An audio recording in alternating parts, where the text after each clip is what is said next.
Halo guys, welcome to my channel. Dan terima kasih juga udah nonton konten pertama gue di channel ini. Jadi hari ini gue mau ngerakit PC gaming mid-end dan menggunakan prosesor i3. Hah? Prosesor i3 bang, dibilang mid-end. Gak salah denger tuh.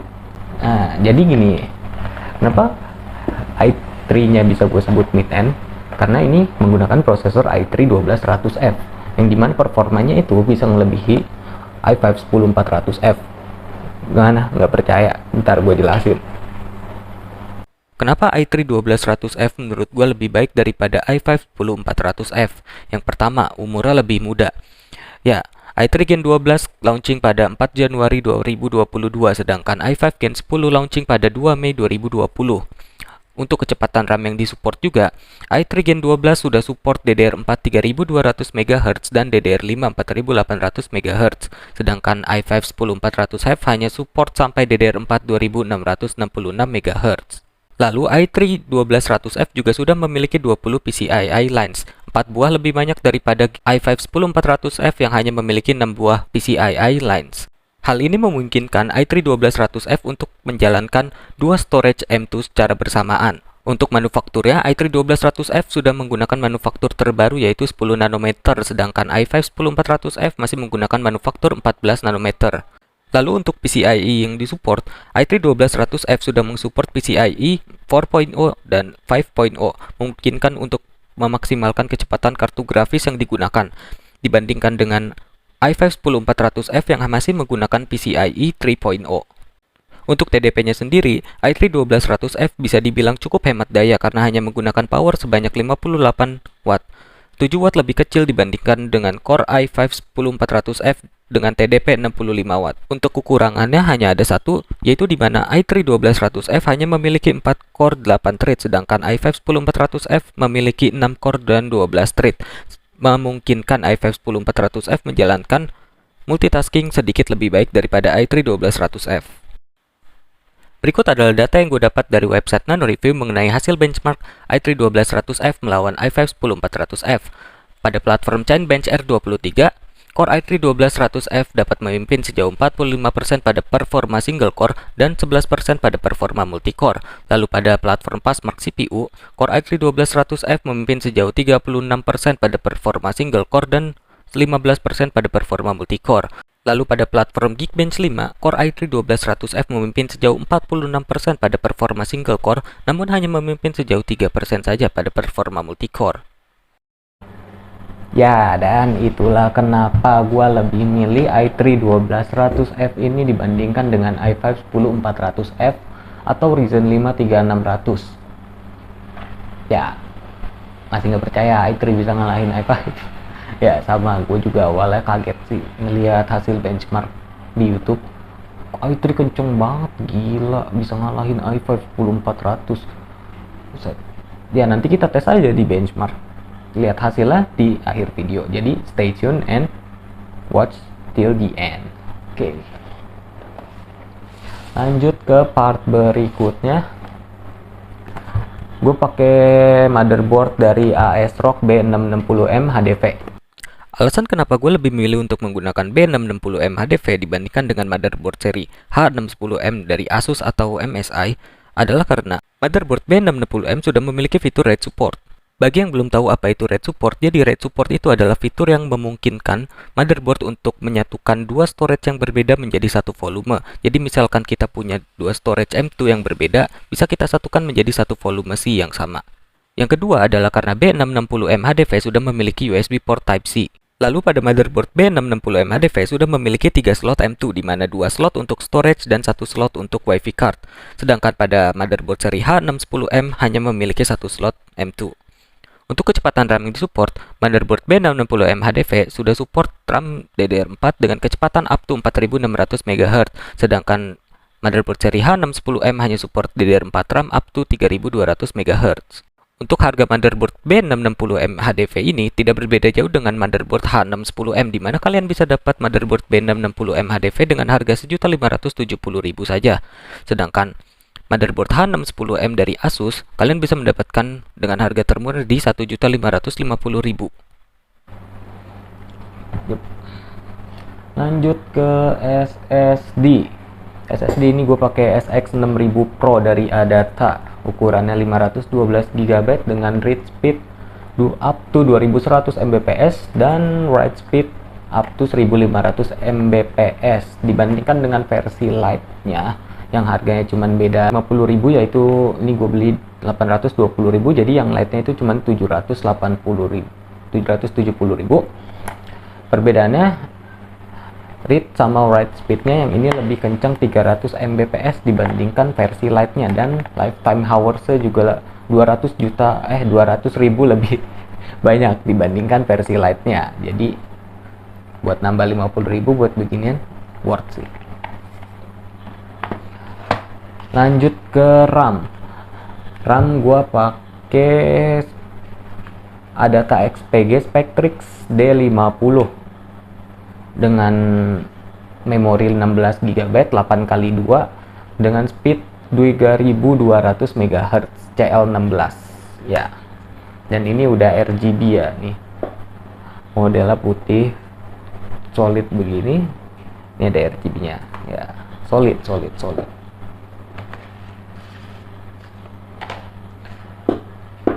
Untuk PC CPU coolernya gue pakai merek PC Cooler dengan series GI X6B V2. Ini harganya cuma 200 ribuan aja, tapi udah dapet fan 12 cm dengan desain full black HSF sampai fan-nya dengan ada corona ringnya. Corona ini bukan virus, tapi ini corona ring mengarah ke cincin gerhana, jadi bukan virus, aman. Lagian udah vaksin juga, aman ya. Terus untuk PSU ini lumayan berat juga nih. PSU garansi 2 tahun DTG, Aerocool Lux yang modular 650 watt RGB dengan 80 plus bronze ya. Harganya gue beli 690.000. Lanjut ke pemain inti kita. Ini kenapa ini bisa gue sebut mid end? Jadi dari GPU nya kita pakai ASRock RX 6600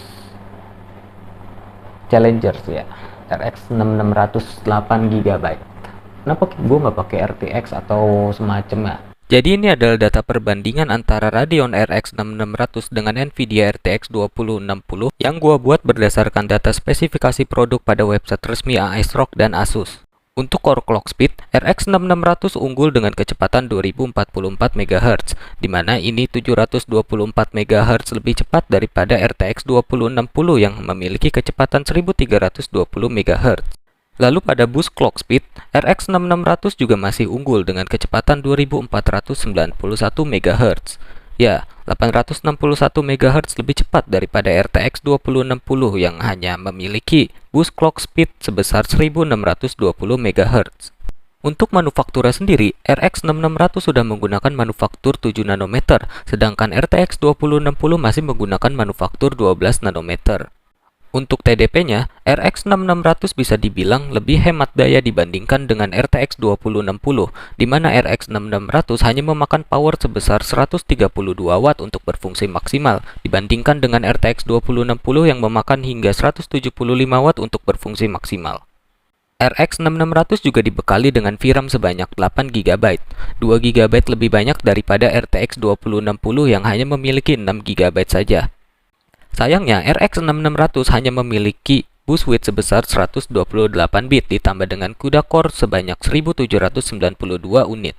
Sedangkan RTX memiliki bus width sebesar 192 bit ditambah dengan CUDA core sebanyak 1920 unit.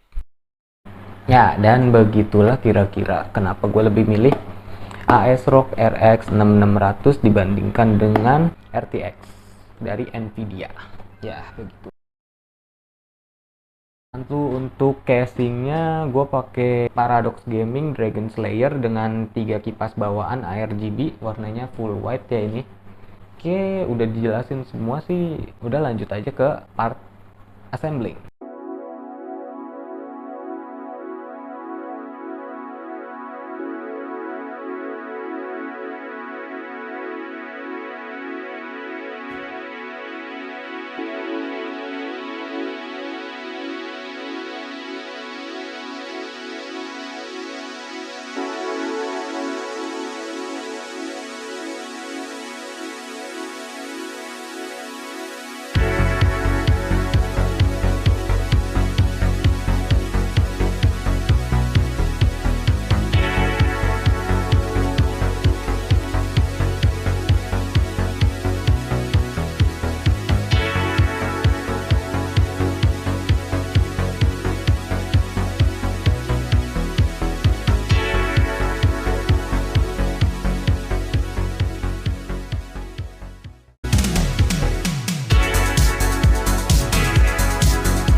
Alright guys, ini PC-nya udah jadi dan bakalan gue review singkat aja karena abis ini kita bakalan lanjut ke sesi benchmark ya. Jadi sini kipasnya untuk 3 kipas ini, atas sama belakang itu kipasnya model ARGB, jadi bisa di custom warnanya kayak gini. Ya, ini gue custom jadi warna biru semua biar sama kayak CPU coolernya lah. Buat LED PSU nya juga bisa di custom juga dari belakang, cuman gue nggak nyampe. Dan untuk kipas depannya ini sangat disayangkan sih, ini bukan ARGB, jadi ini gue salah beli. Soalnya nih gue nanya ke salesnya, katanya ini kan, gue tanya, kak ini sama kayak yang di casing PG Durandal ya kipasnya? Iya kak sama. Oh berarti bisa ARGB dong? Iya bisa diatur pakai casing. Ya udah kan gue beli tuh, ya udah kan gue beli tuh, gue pasang ke sini kan, karena di sini juga kontrolnya kan pakai kayak casing juga kayak PG Durandal gitu. Ternyata pas udah gue pasang gak bisa, malah jadi fixed RGB ya. Tapi RGB nya nggak terlalu kuat-kuat banget sih, nggak sampai ngancurin harmonitas LED yang lain gitu. Maksud gua cuman kelihatan kayak putih aja di depan gitu, cuman jadi terang aja, enak dilihat. RAM-nya nih kayak yang dilihat RGB ya. Terus yang di depan nih kayak yang di video tadi, ini ada garis itu, nah itu LED strip dan bisa di custom juga RGB. Kalau yang ini ya berubah otomatis, depannya juga berubah warna, jadi keren dilihat ya. Gitu aja sih review singkatnya. Untuk selanjutnya langsung aja ke sesi benchmark. Untuk benchmark yang pertama kita pakai platform Cinebench R23 dengan tes multicore dan single core masing-masing 10 menit. Di sini bisa didapat CPU temperaturnya di monitoring menggunakan HW monitor. Untuk tes multicore, CPU temperaturnya bisa berada di 67 derajat sampai 70 derajat Celcius. Sedangkan untuk tes single core, CPU temperaturnya bisa berada di 55 derajat Celcius paling panasnya. Pada hasil pengujiannya, Core i3 12100F bisa mendapatkan 7290 poin untuk hasil uji multicore dan 1252 poin untuk hasil uji single core performance-nya. Hal ini hampir sesuai dengan data yang diberikan pada website NanoReview. Untuk hasil uji benchmark pada platform Geekbench 5 bisa didapatkan skor sebesar 1695 untuk performa single core-nya dan 6073 untuk performa multicore-nya. Lalu pada platform CPU Z kita mencoba untuk membandingkan i3 12100F dengan CPU i7 8700K. Di sini bisa didapatkan untuk performa single thread-nya i3 12100F bisa unggul 116 poin daripada Intel i7 8700K, namun tertinggal sebanyak 312 poin pada performa multi-thread-nya. Untuk pengujian GPU-nya kita menggunakan platform 3D Mark, di mana kita mendapatkan time spy score sebesar 7879 poin, dengan grafik score sebesar 8207 poin dan CPU score sebesar 6428 poin. Dan suhu rata-rata VGA saat benchmark berlangsung adalah sebesar 70 derajat Celcius. Hasil tersebut masih jauh lebih baik jika dibandingkan dengan rata-rata hasil uji i3 12100F ditambah dengan RTX 2060 pada website resmi 3D Mark. Ya, jadi gimana setelah lu tonton video benchmark yang gua kasih tadi? Gue yakin sih lu udah nggak ragu lagi soal kemampuan i3 12100F ini. Emang pantas dibilang Little Beast-nya Intel sih. Ini good job banget Intel buat bikin prosesor i3 dengan core 4 dan juga 8 thread bisa menyaingi prosesor i5 dan Ryzen 5 yang memiliki 6 core 12 thread. Itu benar-benar gila. Dan ini jadi PR banget buat AMD buat nyiptain Ryzen 3 yang bisa ngalahin Ryzen 5 generasi sebelumnya.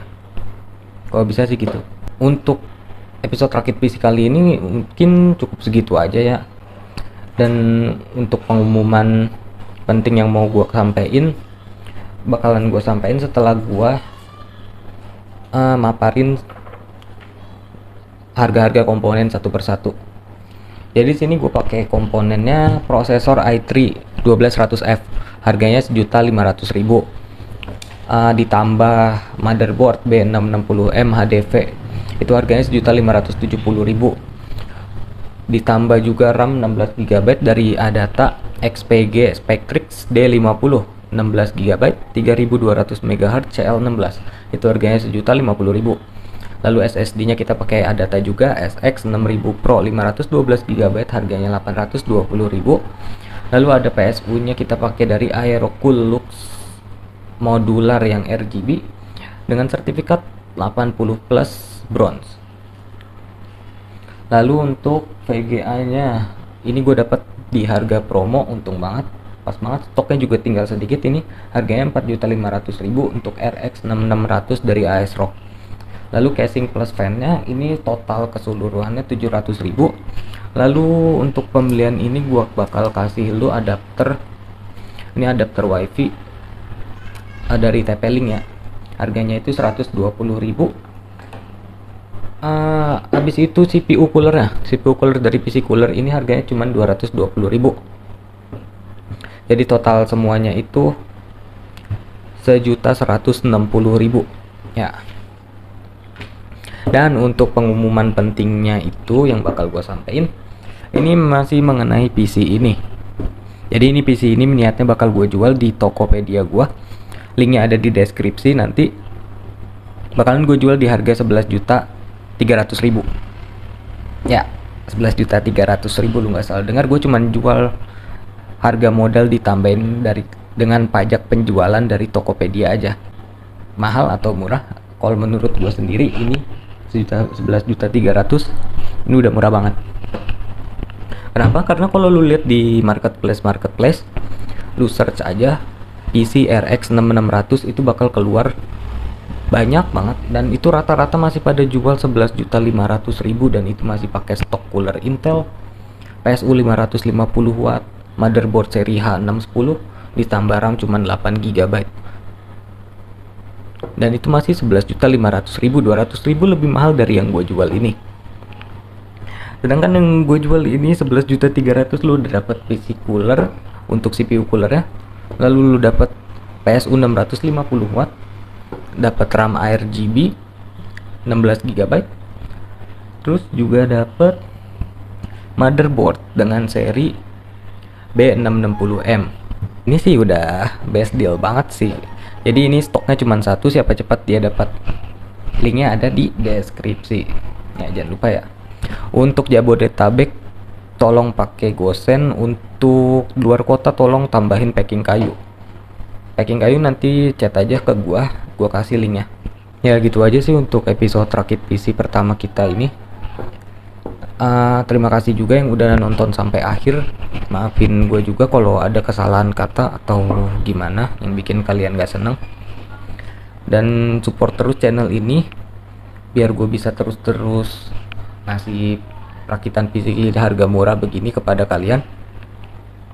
Dan jangan lupa 17 Agustus nanti gue bakal ada rakitan khusus lagi buat spesial Hari Kemerdekaan Indonesia. Jadi stay tune aja.